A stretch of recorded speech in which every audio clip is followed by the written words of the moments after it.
पानी के आलम में गावत रहन कोनो दुलही रात के भोररिया में सपना देखत रहल। रजेश भैया जब सपना देखत हो कि हमार सैया आगरा से आवत हो ट्रक लेके, हाँ घघरा लेके आगरा से, जब ओकर अखिया खुलल तो दुल्हनिया लजा गेल कि रे हे भगवान हे मालिक, इ तो हम सपना देखत रही हमार सैया तो ट्रक लेके गल हो आगरा, अभी आयल ना बाड़े। तो लजा गेल, ये सोचत रहल। का सोचत रहल बाबू?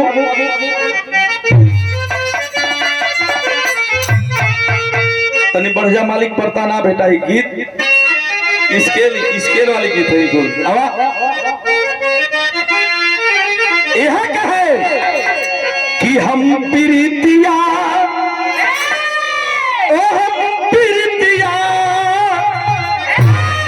ओ हम प्रीतिया करतियो न जनली कि जिंदगी जवान होई गवा।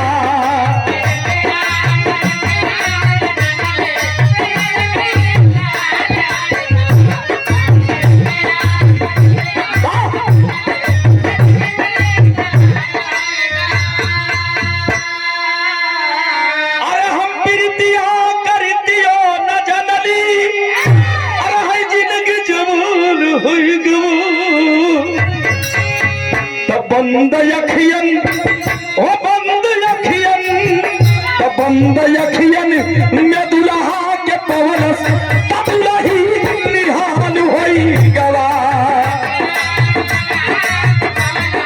तब लही निहाल होई। अरे ये मालिक